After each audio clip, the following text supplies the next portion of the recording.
Motivation quotidienne numéro 38. Mon identité psychosociale. Une composante de notre estime de soi est notre identité psychosociale, la représentation que nous avons de notre groupe social. En effet, l'appartenance à un groupe social nous demande d'avoir un rapport clair et non ambivalent. Certaines personnes ont l'estime qui est bas ou trop parce qu'ils n'assument pas ou assument trop leur groupe social. Un exemple, je suis né dans un quartier précaire d'Abidjan. C'est là que j'ai grandi et fait mes études primaires. Aujourd'hui, je suis un haut cadre. Je n'assume pas cette origine sociale.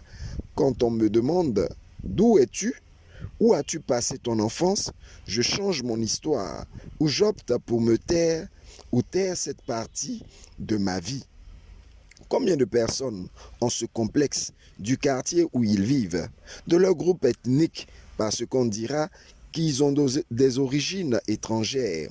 On a honte de montrer son père ou sa mère parce que, appartenant à une classe sociale dite basse.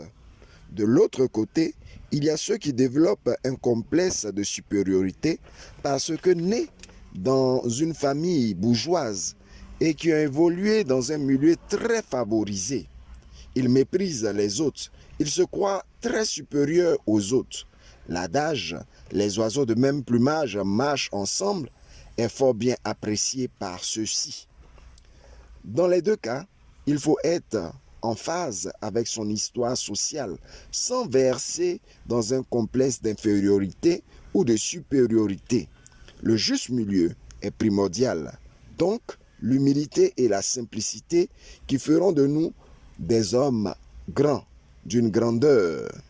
Africaine et africain nouveau, ivoirienne et ivoirien bois de manioc. Un proverbe africain dit « À la réunion des cafards, les poulets ne sont pas invités ».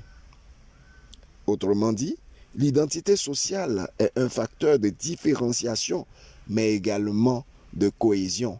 Plus je connais et j'adhère, je me réconcilie avec mon histoire sociale, plus je peux avoir une estime de soi équilibrée.